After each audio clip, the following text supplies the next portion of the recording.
Thank you for joining me, Claire, on this webinar. I think this is a very important topic. We're discussing the menopause specifically in the workplace. And that's why I think I really value you coming in and having a chat with me. Brilliant. Thank you for inviting me on World Menopause Day as well. It's great to be here. It's great to be here. Yeah, absolutely. Very important topic, impacts many people. It can have quite severe consequences. I think it's true to say that the awareness is increasing around it, and people are sort of paying more attention and taking more notice. But I think we still have a little bit of a ways to go to get people, fully understanding the impact and the significance of the menopause. I think, what I'll say, if I can start I'll introduce myself, and then Claire, I'll ask you to introduce yourself. I'm a consultant psychiatrist by background, so you might be thinking, what is a psychiatrist talking about the menopause? Well, as you will see later, the menopause has manifestations, mental health manifestations that are very frequent. And sometimes what's happened, or the way I've been involved many times, is that those manifestations, depression, anxiety, poor sleep, poor memory, happen before all the symptoms of the menopause even occur. Sometimes, very often, is together with, but sometimes it's even before. And it is because because of my interest in this area, that basically many GPs were referring people to me affected by symptoms of the menopause, and I would say I developed an expertise for it, where I also sort of use my my ability to sort of perhaps work with colleagues, gynecology colleagues, and also sometimes GP specialist colleagues, to have basically an integrated approach to the management of the menopause. And that was very impactful, because by doing that joint working, I think we managed to get much better results than otherwise we would be getting if we were working in isolation. That's one of the most important lessons that I learned. And for me, the other important lesson was that the menopause can present very differently to different people. And I think that's one of the core messages of the chat today. But Claire, would you like to sort of introduce yourself as well? Yes, thank you. Yes, my name's Clare Rennie. I'm the Health and Wellbeing Manager at the NDA, the Nuclear Decommissioning Authority. I've been involved in the menopause in the workplace for about 3 years now, and at that point in time, we weren't doing anything at all. We didn't even mention the word menopause, back in 2020. And it was an interaction with a colleague, actually, who came forward and said, I think there's a gap here. They'd experienced an early menopause in the 30s and had been on HRT for a number of years. And so we got our heads together, basically, and we thought, well, I wonder what the appetite is. So my colleague wrote a blog, and we shared that internally in the intranet, and we were really unprepared for the amount of people that came forward, men and women, people of all ages, who came forward and said they'd like to be involved in the topic. So that really started our program of work 3 years ago. And in that time, we've been able to make some great progress. We've got senior sponsorship. We've engaged people all throughout the organisation, and we've established a network, a menopause network. So it's called the Meno Hub. So we've literally gone from 2 people back in 2020 to over 200 people now in the network today. That's fantastic. So there's so much engagement, and really it's just about spreading the word, isn't it? And like you said, there is a lot more awareness now. It's on, we hear about it in the media, social media, it's on TV. We've got celebrities talking about their experience, which I think all helps. But I think in the workplace, people do need to feel that they can talk about it and that they can get support. So it's really important to think about what support we put in place. I think that's the key. That's the key thing, is about being able to. So yes, there's a more general awareness, but is there good enough awareness in the workplace? I think that's an important area to focus on. And your experience, I'm sure we'll get many questions throughout asking about how you achieve that, because that's quite impressive, right? Getting people so motivated, riled up, and engaged. That's not easy to do. So Yeah. It was quite easy for us, and I don't know why. Okay. I applaud that. That was I think that's why we were unprepared, but people were so keen to engage. We ran an awareness session. We thought we'll run a colleagues session. So we ran a 1 hour webinar, put it on Teams. This was like, we were still kind of in and out of lockdowns at this point, going back to the time that we're talking about. And we had 70 people dial in to the first session. And Fantastic. those numbers at the time were really, really impressive for us. And we were really, there's more people joining. We couldn't believe that people, and then when people started to share their stories and to support each other in the virtual chat, like probably what people will do today, when people started to say, oh, actually, that's me, I recognize that, that's not just happening to me, and people were starting to support each other, and that's where the community started to grow. So we've responded to the demand, really. I suppose that's a valuable lesson in itself, so if you at your workplace don't feel that you have this, maybe it's just about putting that first activity on, this first call for action on, and you'll be surprised about the demand that is there. So yeah, I mean, something as simple as that can result in that. And then you got management engagement. I think that's very important as one of the key factors, managing to get that management buy-in. Well, we felt a sense of responsibility once we had this engagement, and once we knew people wanted to meet and connect and talk and learn. Well, we had to really deliver on that from an organisational point of view. So we sought senior sponsorship, and we have a fantastic exec sponsor for our Menno Hub, and we've got budget as well, so that's allowed us to implement some activities and roll out some practical support, line manager training, things like that. But getting that senior buy-in, getting that buy-in from the top has been really helpful. So that you got that there's a roadmap for you. So from just very basically, kind of grassroots start, noticing that there is a demand. I'm sure it'll be in all workplaces similar, and then getting that management buy-in to evolve it to where it is now. I think that's a roadmap for people sort of be thinking about in their own workplaces.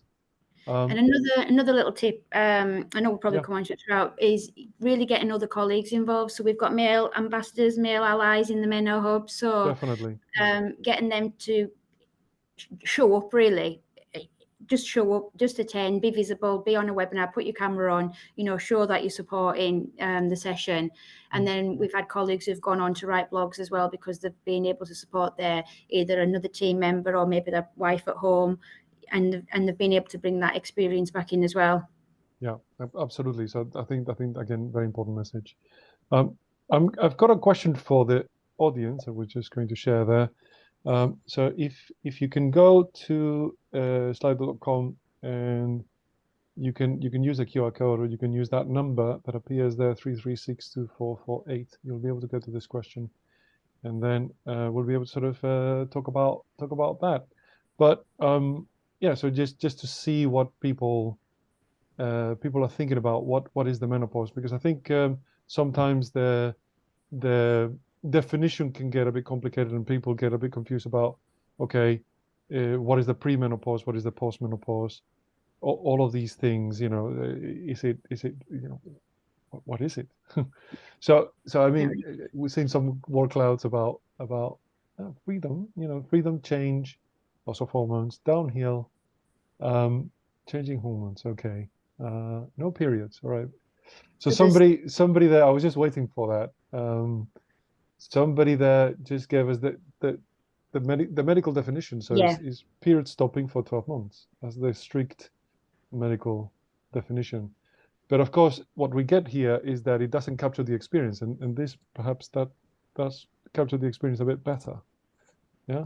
I think as well the milestone of not having a period for 12 months and officially being at menopause, which is a one-day event, and I think that was news to me when we started to learn about this topic. Was it's literally a one-day event, and the period of years running up to this event is obviously known as the perimenopause. And this is where all these changes that the people are putting in the word clouds, the brain fog, the aches and pains, the loss of confidence, weight gain, the hot flushes, the things that people will know, all happen in this perimenopause period. And I think people just don't know it's happening to them. They know things are happening, but they just don't always attribute it to that until they're quite into the perimenopause.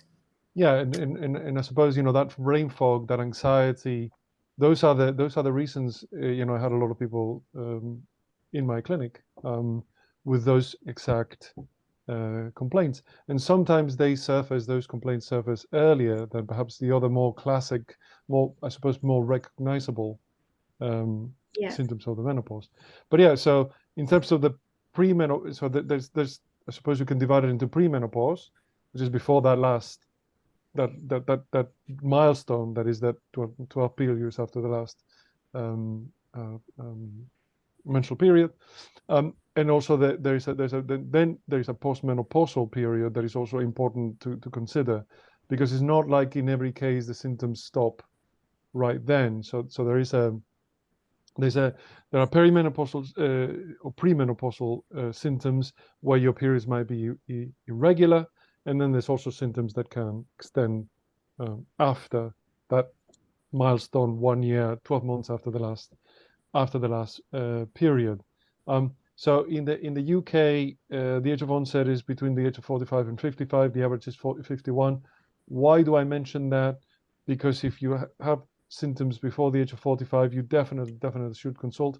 But if you have symptoms like the ones that we've got here in the cloud, anxiety, brain fog, tiredness, stress, confusion, tearfulness for no reason, um, these things that are being put here very clearly, those are good enough reason to seek a consultation already. So I think that's going to be one of our watchwords today is, if you experience any of these, please do seek help. This is important. I remember Dr. Andreas a couple of years ago when you came along and presented to us on a session, and it stuck with me ever since. You said the threshold is not too low to seek help. No, absolutely. Yeah. You shouldn't suffer. There's no need to suffer.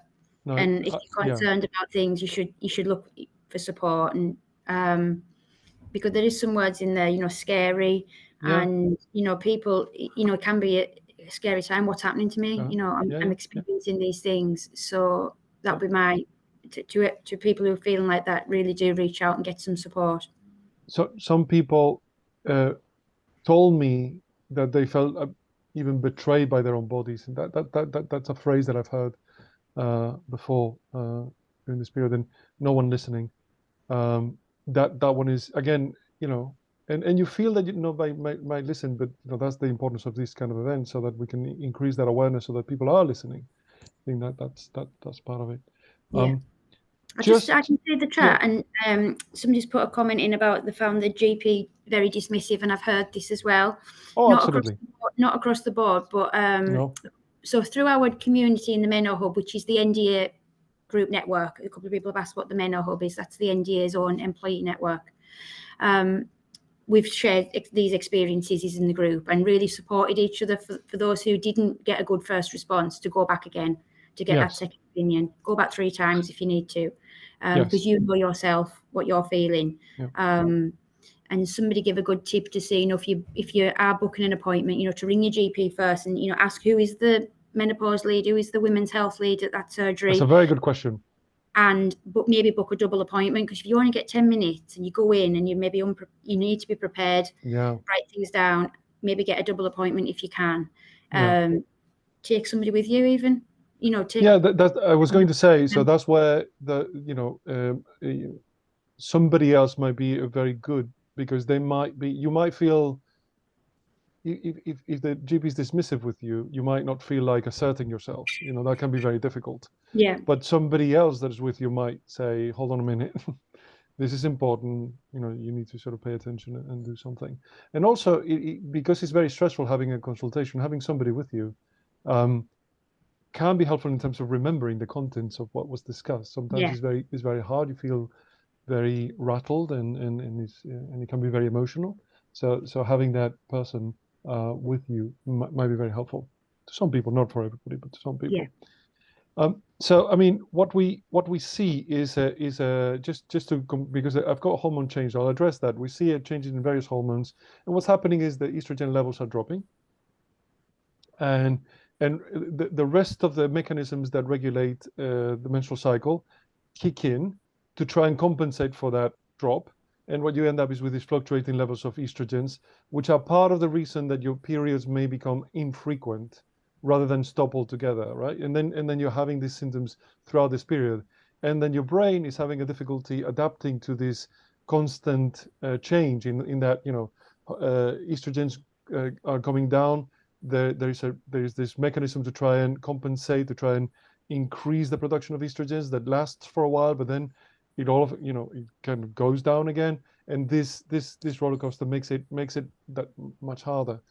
And the other thing that I will say, just to get a good understanding of the symptoms, is that I mean we've got a lot of the in the workload. We didn't have any of the we saw palpitations, we saw night sweats, but just to say, I suppose I'll show the next one. Let's see if that works. Because people sort of mentioned the symptoms, and I was going to go into this right now. But the ones that are most frequent, that most frequently appear, weren't commented on. I've got these. So I was going to say that surprisingly, you did mention many of the symptoms of the menopause, but I didn't see the vasomotor symptom. Yeah, there you go, the hot flashes. That's the one I was after. Hot flashes and night sweats. And this is all because the estrogens seem to have a function in the regulatory, in the way that the brain regulates temperature. And you will know, most of you will know that in the menstrual cycle, what happens is that the basal temperature can change throughout the cycle, and that we can use this even to predict ovulation, right? So it's a somewhat reliable way of predicting ovulation. Okay, so we know now that with that we've established that hormones have a temperature regulating component to them, or function to them. So when estrogens stop, they just fall off a cliff. This system becomes hypersensitive, and that's where we believe is causing the hot flashes and the night sweats, because all the mechanisms that your body uses to regulate temperature get activated abnormally with very minimum changes in temperature.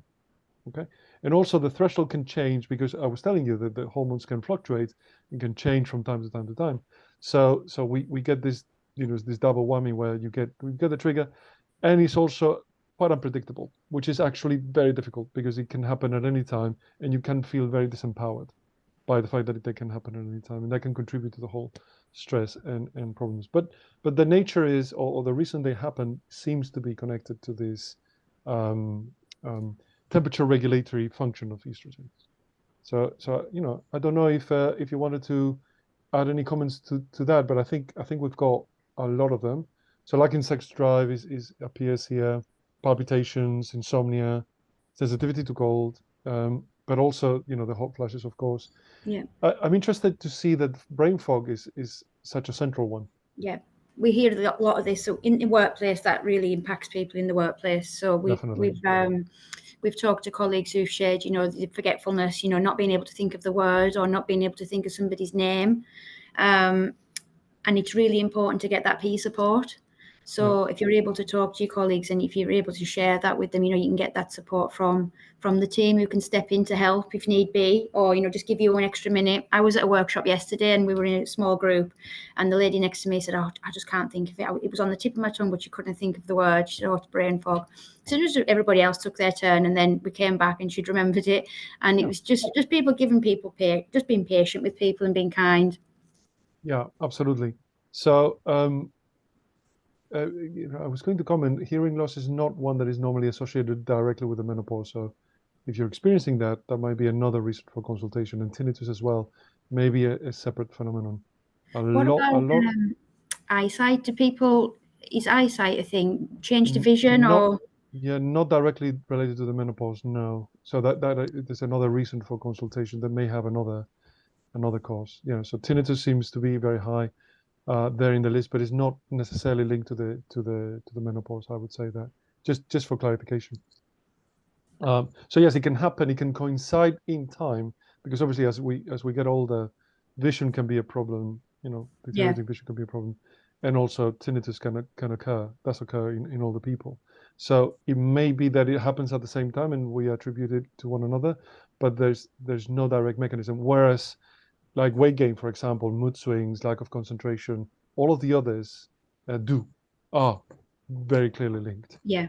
So we've got the vasomotor symptoms, night sweats, and hot flushes, and they are because of this mechanism, and they're very disruptive, and they tend to affect sleep. Although sleep as well, because I've got insomnia there in the list, sleep can be affected directly by the presence of, I've got anxiety there as a big one. I don't see, I see mood swings, but I don't see depression right there. But depression is 400 times as frequent in the perimenopause as it is at other periods. So it's the risk for depression goes up four times, whereas the risk of anxiety is 60% greater in general. And it's important to know that both anxiety and depression affect memory, and that brain fog may be related to those, but also may be related, and is often related to the poor sleep as well. And memory problems, yes, very, very frequent. They tend to present separately to me. So sometimes I've got forgetfulness there. Sometimes people came to my clinic just because of the forgetfulness. And then when you ask, you then discover that there's other symptoms of the menopause present. And then you're able to make that conclusion and actually treat it in a better way, in a way that it actually addresses the problem. And a lot of people worry about memory problems in themselves. One of the common things that I've heard is, am I developing dementia? So one of the important things to understand is that no, the memory loss associated with the menopause is reversible, and when you treat the symptoms, it goes away. So that's important. So that's another way, another reason why it's well worth seeking that consultation, definitely. And I've got vaginal dryness. That's an important one, and it's relatively easy to treat even with local estrogens, but it can lead to quite a lot of problems, including recurring infections. So that's important. And I've got, I think, pains and headaches and of course palpitations. And palpitations can present as you have the feeling of a medical emergency, and that can also be quite impacting because you might end up, you might feel to you like a medical emergency. An ambulance is called, and then I've heard this a million times. Oh, it was nothing.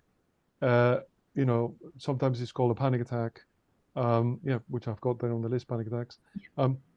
But the issue is that the person feels very self-conscious for seeking help, and I think that's a bit of a tragedy, because how do you know whether this is a medical emergency or not? You don't know, and this could be an arrhythmia, right? So you're very, you did exactly the right thing by seeking help, and if you felt dismissed, the problem is theirs, not yours. I think that's important. Because how do you know? You don't know. You could have a really serious arrhythmia. You don't know. So definitely doing the right thing, seeking that help. And if you feel like it's an emergency, treat it as an emergency. That's what I would say. And don't feel self-conscious if it wasn't. If you're told it wasn't, because that's not true. It was. Until we know, we don't know. Right? I don't know if that makes any sense. Don't know if you've come across this thing where people feel a little bit self-conscious about the symptoms themselves. Yeah, they were talking about the memory problems, but I don't know if others as well. Yeah, I think it's because of the stigma associated. There's still a lot of destigmatization to do, and just be, having these open conversations and people talking about it hopefully will help to normalize that. Yeah, absolutely. So hopefully the people do take that to heart, and do seek help and don't feel self-conscious about doing it. And if the GP is being dismissive, it's on the GP, not on you. So I've got another question for people there. See how people feel about it.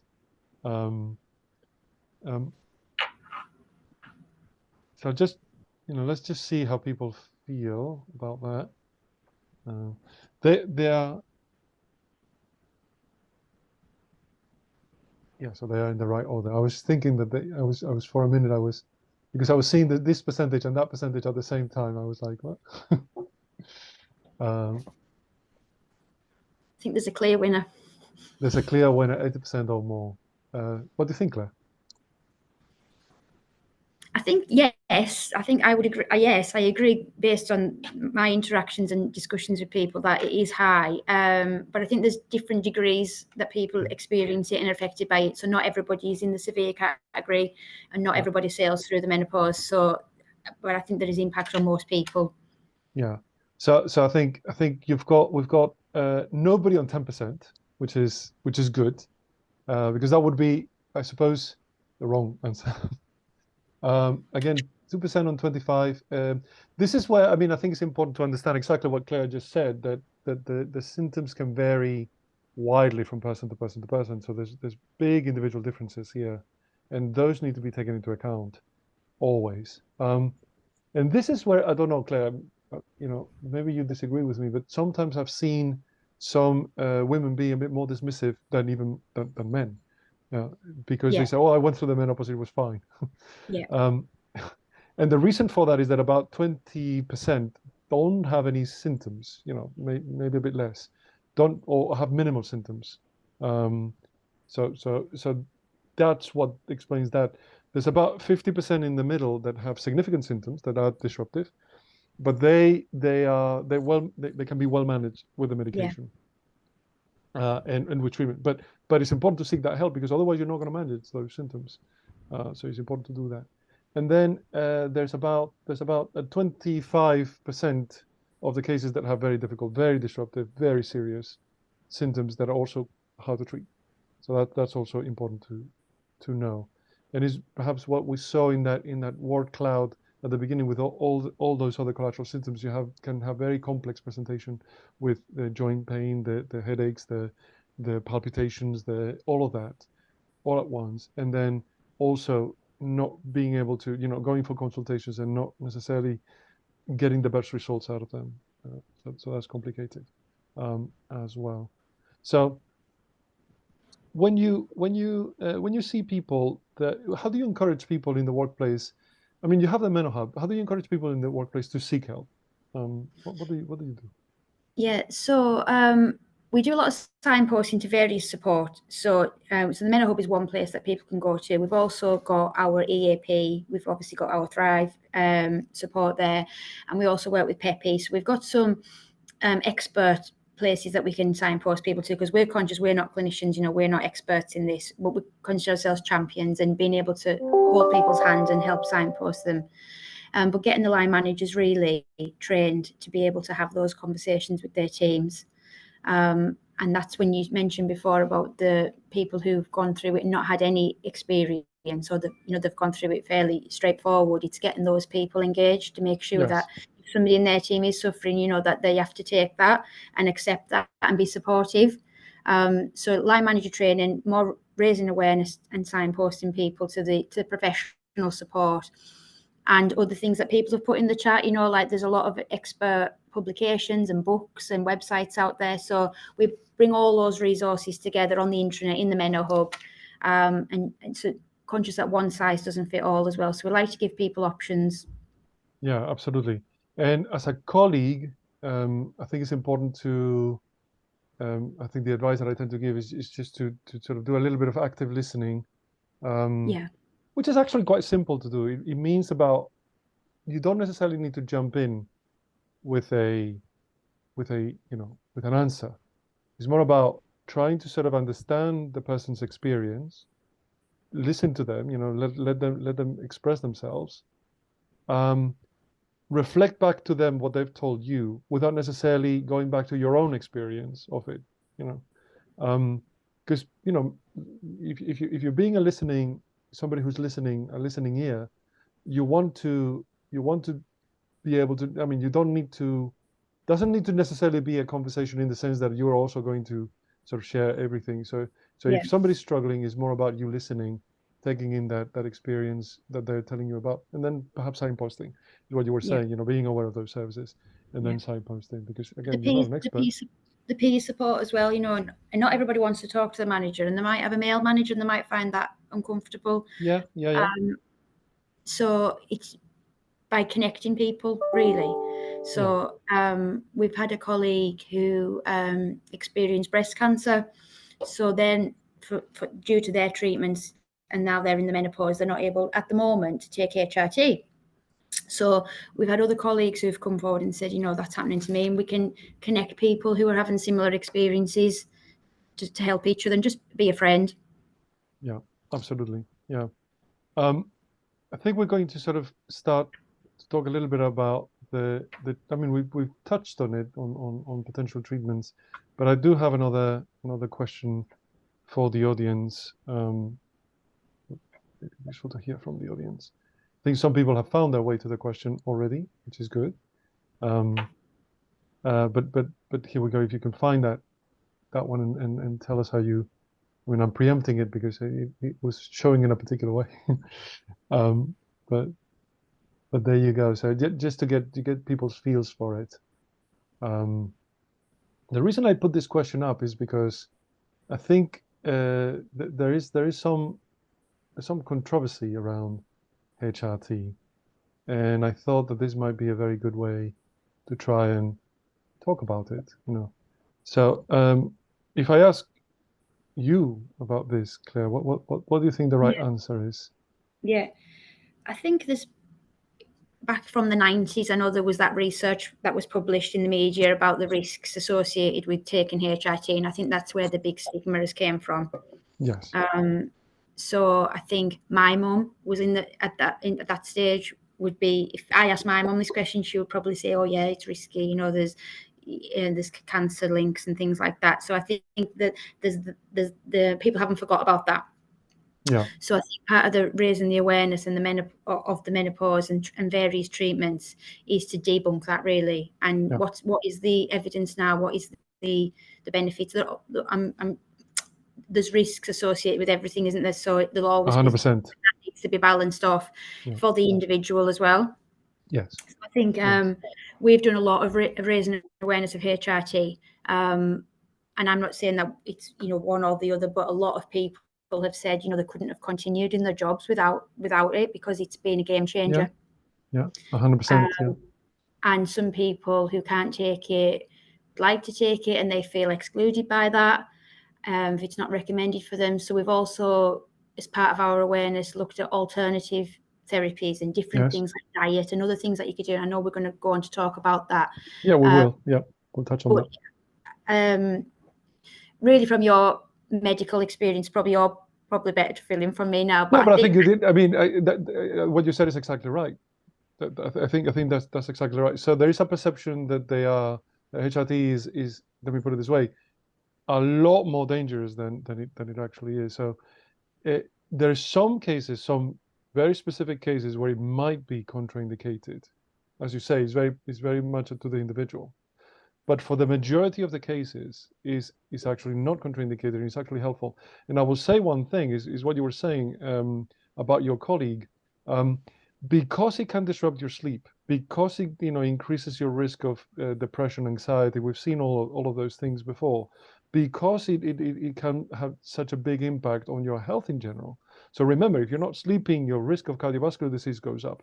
If you're not sleeping well, you are more at risk of diabetes. You're more at risk of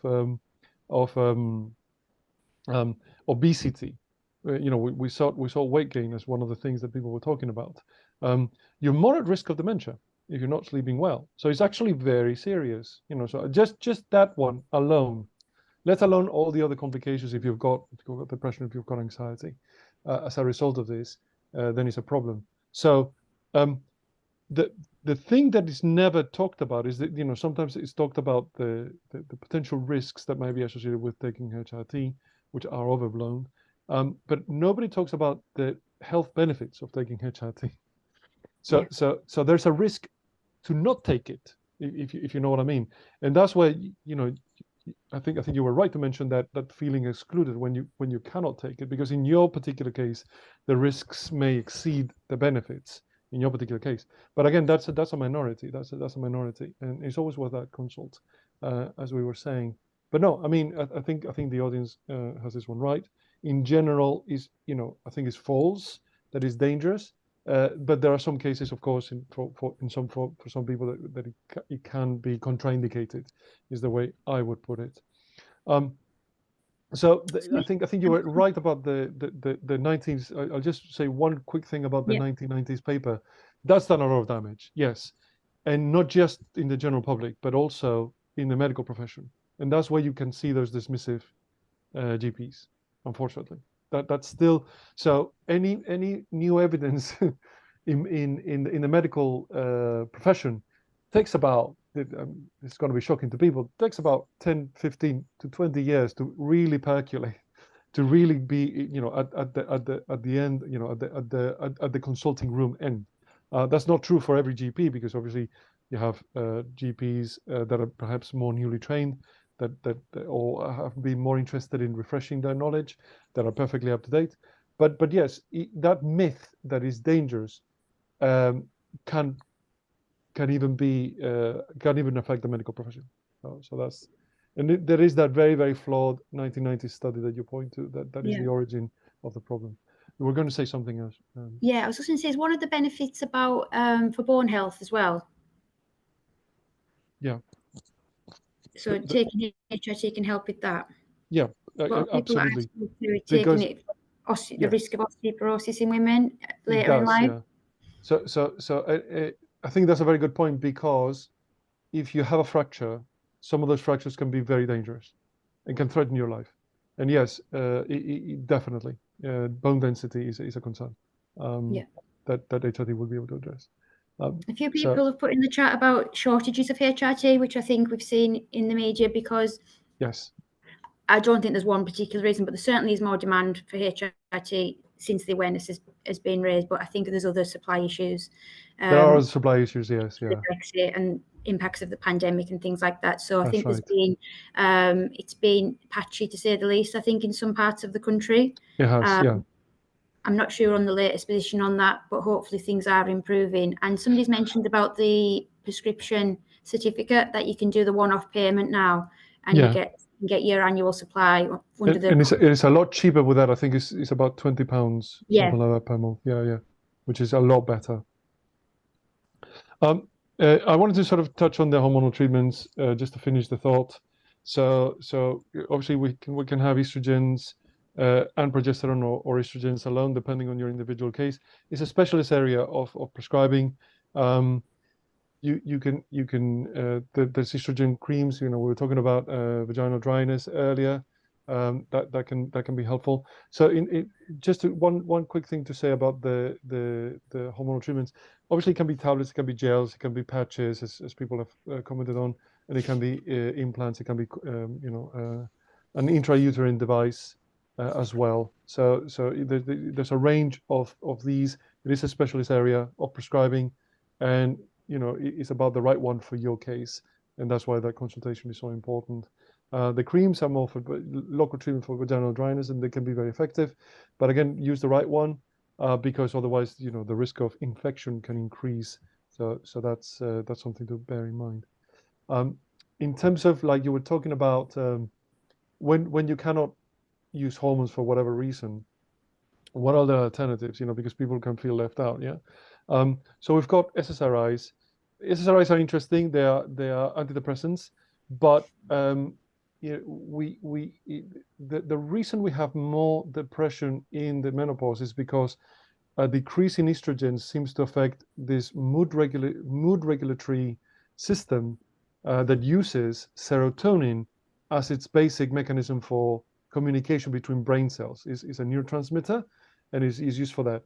So we know that sometimes the depression may be linked to the vasomotor symptoms, poor sleep, and the disruption that they bring, but also sometimes it's the direct effect of the drop in estrogen levels.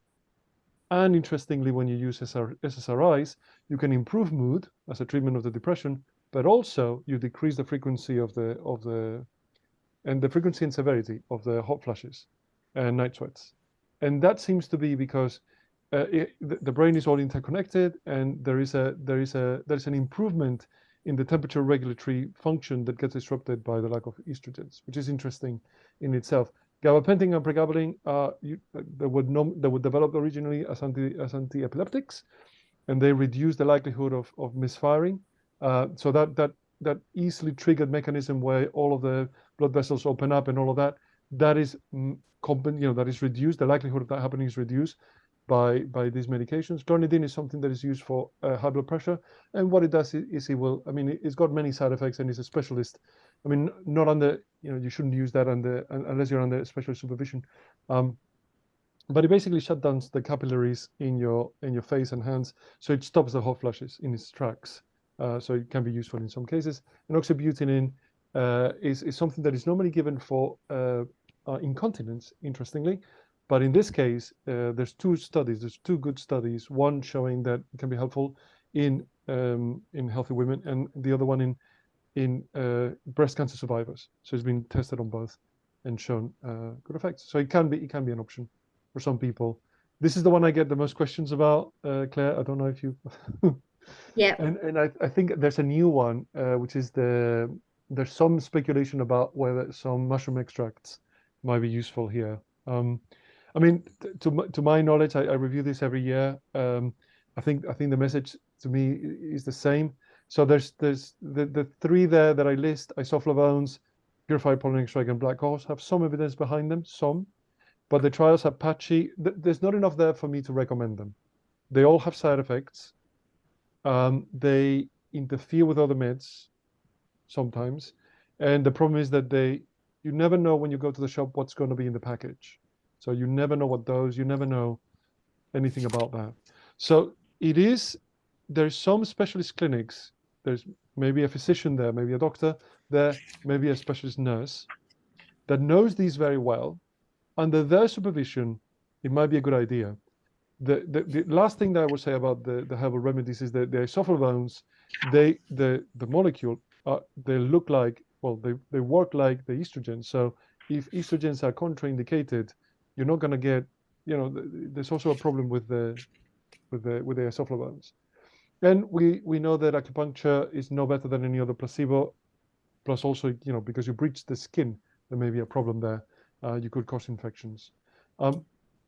In terms of other interventions that actually work, weight loss and exercise do work very well. And also weight loss also improves, reduces the frequency and severity of hot flushes, and also improves sleep, and also it reduces pain. So there's that. And exercise similarly also reduces the frequency and severity of the vasomotor symptoms, but also reduces the likelihood of you becoming depressed, and it can be a treatment for depression. And of course, it may help you with your weight loss. So it's got all those benefits. And I've got there acupuncture versus reflexology because, as I said, acupuncture is not better than placebo, but it has its risks. And reflexology, which is a massage in your feet, also no better than placebo, but at least you don't breach the skin, so at least that risk is eliminated. We have psychological interventions that work. We've got meditation. We've got hypnosis and self-hypnosis for those that have the ability to imagine things vividly. That will work for both frequency and severity. Meditation only for the severity, not for the frequency. Applied relaxation is a technique that we have in the Thrive app that requires quite a bit of training, but it reduces both the severity and the frequency of hot flushes. And CBT is the one that has the most sustained benefits. So it's CBT adapted for the menopause, cognitive behavioral therapy for the menopause, does work very well, and it works very well during training. At 12 weeks after training and 6 months after training is the one that has the most sustained benefits. And obviously they can be used in conjunction with all the other medication, all the other treatments that we've spoken about, or on their own if the others are contraindicated or not effective, just for people to sort of get an idea of what is there. And I think we want to talk a little bit about what can colleagues and employers do. So while people sort of think about that, I'm going to turn it to you, Claire, to take us through we've heard about the hub, we've heard about those kinds of things, but you mentioned a little bit about what reasonable adjustments might look like. Do you want to sort of comment on this? So we've had a lot of good practice in the last 6 months or so when people have come forward and shared kind of what they're doing locally.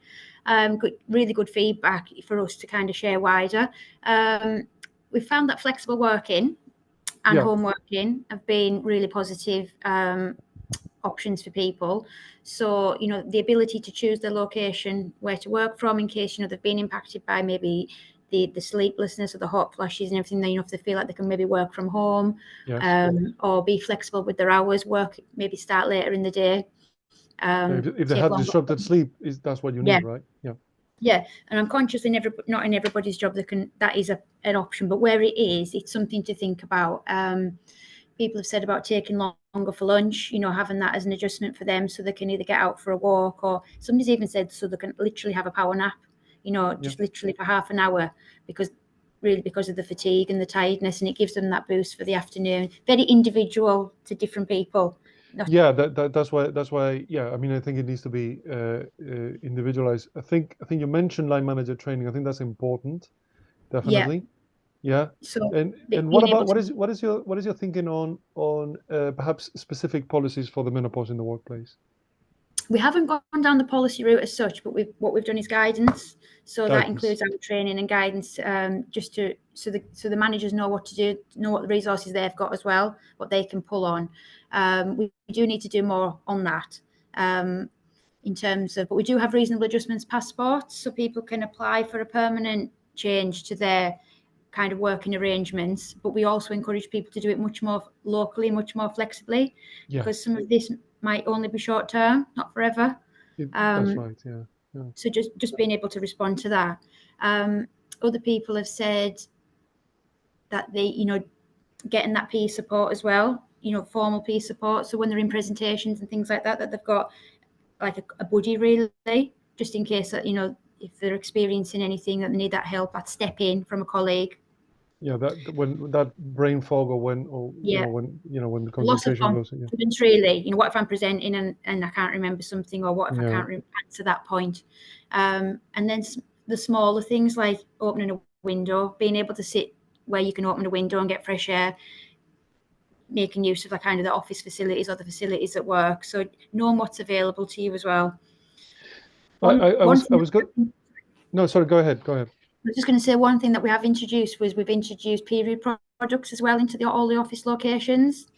Well, that's very good. Yeah. Yeah, and it's such a simple thing. It was quite a challenging thing to implement for something that should have been quite straightforward. That is straightforward. I mean, that's obvious. That experience. Yeah. But so we've been able to do that. So, and we've had some great feedback to say these should have been here. We should have been have access to this before now. So, I mean, I haven't heard that one implemented before, but it makes perfect sense, and it should be obvious. It should be, yeah. It should be obvious. The one thing that I was going to say is that the thing that we experience ourselves as Thrive when we provide our services is we would like employers to be a little bit more flexible, so that people could have their appointments. And because maybe we're working with somebody, like I told you, a specific treatment for reducing the frequency and severity of hot flushes and night sweats is CBT. So that requires for us to sort of provide those consultations, and we can provide them online and we can provide them flexibly. But is it possible for people to be able to sort of take maybe an hour to have their appointment during working hours, because that might be more convenient and more possible, because there might be other demands on their time outside of work, and you wouldn't think twice about going to the dentist or something like that. So why not this? So that and just that I think is there in the thing, that flexibility, that understanding, that because I'm just saying about this the if you're working on CBT or something like that, but this is an area of specialist prescribing, and you might require more than one consultation to get things right, and things may change over time. So again, you do need to sort of be able to sort of go and access that support and that help, and I think the employee needs to support that if possible. Yes. Yeah.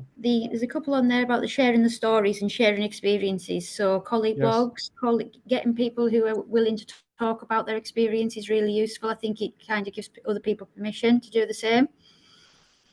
Yeah, definitely. We've put a blog out today from a colleague, one of our apprentices. So she's only 17, but she's been supporting us in the Meno Hub and getting involved. And our message is, what we're trying to demonstrate is that you can be young and talk about this topic. that it's inclusive to all ages and genders, and the more people that talk about it, well, the better it'll be in the long run. Absolutely, yeah, 100%. So I mean, just to just very quickly recap, and we have some questions. So obviously, menopause presents in many different ways to different people, and please be aware of that. So don't necessarily think that your experiences are going to do anybody else's experience. Just to be aware of that a little bit, that can be useful. Many treatments are available. Hormone replacement therapy is the first choice for most. There are effective non-hormonal treatments, SSRIs I mentioned in particular, because of that specific effect that I mentioned. Weight loss and exercise are effective and can be very useful.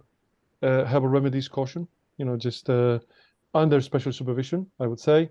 There's various techniques, relaxation techniques that are quite effective, reducing both the frequency and severity of the vasomotor symptoms, and CBT is effective. Is the most effective for the management of those symptoms, but also because it can be used, to manage depression and anxiety, and even improve some of those cognitive problems that we were talking about earlier, the memory problems. So I think I've got this book, which is a lot of people worry about even in the audience, there was a significant proportion of people that were worried about the risks. And I recommend this book, which is written by an oncologist and a social psychologist, and they do look at the evidence that this milestone study that has been so damaging to the whole thing, but also the other evidence, and they look at pros and cons and why not. And Carol Tavris, which is a social psychologist, explains how this got hold of the culture, even in the medical profession, and how harmful that probably has been. So I think we'll open for questions there.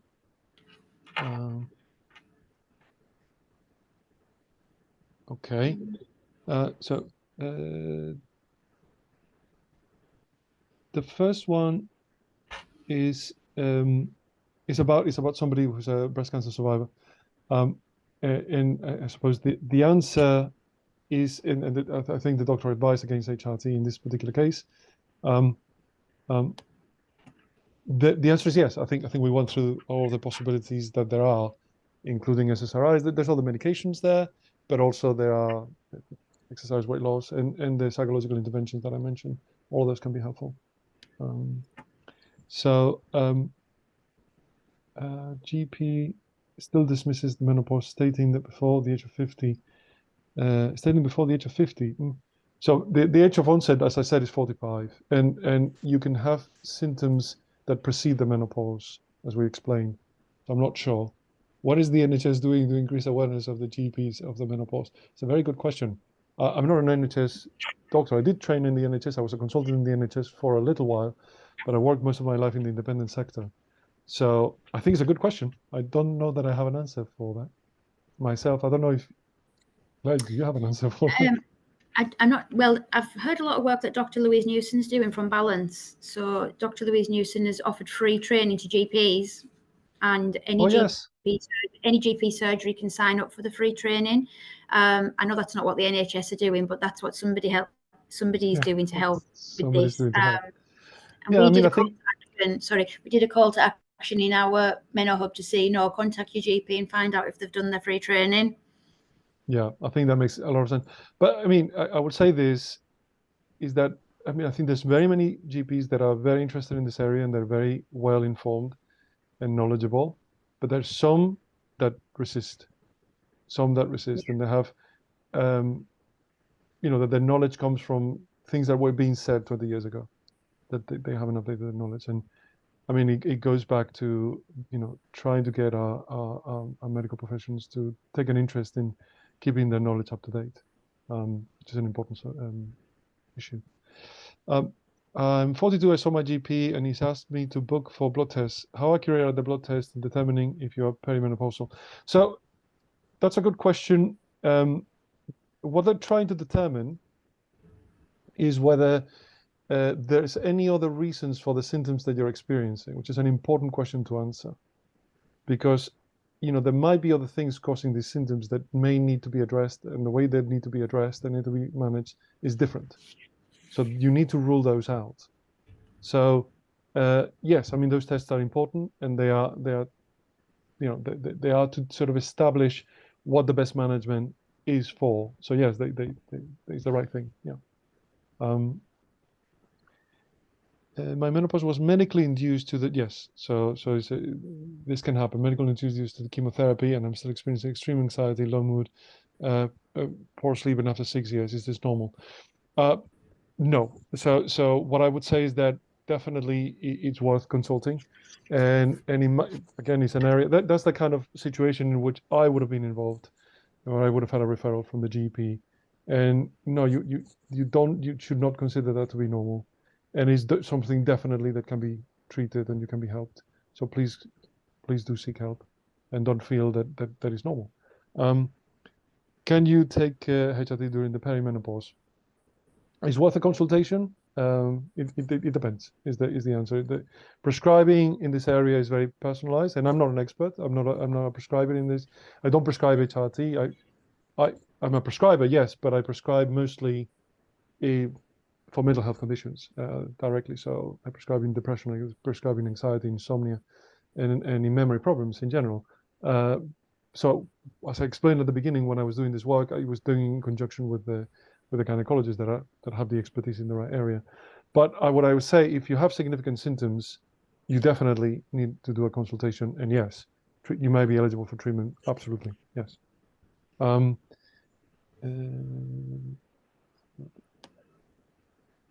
Got that one, and then we've got how to link absenteeism with the menopause. Should it be treated as an underlying condition, or is this something that we can manage? Claire, I think that's one for you, if you have any opinions there. Yeah, so we've recently started to report on menopause absence in our reporting system. So we've got a category now for menopause. So, and this is all part of destigmatizing the topic. So instead of people saying, it's women's problems, or it's being secretive about why people need to have some time away or be off, that we're trying to be more open about just talking about I think that's very important. Yeah. So we haven't had large numbers of people being signed off work due to the menopause, but we certainly have at least a couple of people who've had to take some time away. It's been beneficial for them, and phased return and things like that, looking at adjustments coming back. But yeah, we need people to be open about it, really, to understand how much it really is impacting absence. Yeah, I think that's the key message, because unless you're open about it, it's very hard to put measures in place. Like I was referring to, perhaps thinking about potential policies and doing more training, looking at specific adjustments that may be more relevant. I think unless you have the data, you can't do those things. Yeah. I think we've done this one, and so what are the correct moisturizers for the skin? I'm not a dermatologist, but what I would say is that the best way to go about this is your pharmacist will know. So your pharmacist can tell you what is good for what. So even obviously consult with your GP, but your pharmacist might be a good person to consult as well. There we go. So somebody's asking me whether I would recommend the book by Davina McCall. I don't know the book. I must confess my bias. Yeah. Claire might know it, so she might be in a better position. It's wrote with Dr. Naomi Potter, so it has been drafted in consultation with a doctor, with a menopause specialist. Right. So I know people that have read the book, and recommend it. Okay. There's also other books. Yeah, there's also other books. I don't know. I haven't read it myself, so I don't know. I tend to go the other way, which is strange. So I probably would have never come across Davina McCall's book, because I'm looking at the literature, the scientific literature, and those people, sometimes the authors of some papers have then written a book, and that's how I find the book that way. So I don't think I would have found Davina McCall's book. But I mean, if it's written with a medical professional, I'm sure is well sourced and well, well documented. But I can't comment. Is there a time period where you can that you can take HRT? My GP seems to be saying 5 years, but SRA is 68 for me. I don't know what SRA means in that context. Um, uh, I don't know that there's a. I mean, again, I will go back to the original message. I don't know that there's a line in the sand. Absolutely, it's more about how you respond to the treatment and what is required, and when you know when people are trying to withdraw it, how you respond to the withdrawal, and whether symptoms recur or not, and how. So I think it needs to be individualized. I don't think there can be like a rule. You know, it's 5 years and that's it. I don't think that's helpful. Yeah, It's very individual. definitely very individual. I think we're over our time, so we are going to leave it there. But thank you all very much for all your participation. It was great. And thank you very much to Claire for joining me. It's fantastic to Thank have you you. for having me. Thank you for having Yeah. me today. Thank you all, and thanks for all, the participation and for you're going to do. So this is your call to action. You're going to bring some awareness to your workplace. You heard about that roadmap from Claire. You can do it too. You can do it in your workplace. Bring that awareness. Get people to seek help. It's well worth it. Yeah. Thank And if you all. anybody would like to know anything else about the Menno Home, I'm more than happy for my email to be passed out. Oh, that's great. So I think we'll do that then. Yeah. If people want to ask you how you organized it, I think that's very helpful. Yeah. Thank you very much. Brilliant. Thank Thank you. you all. Bye.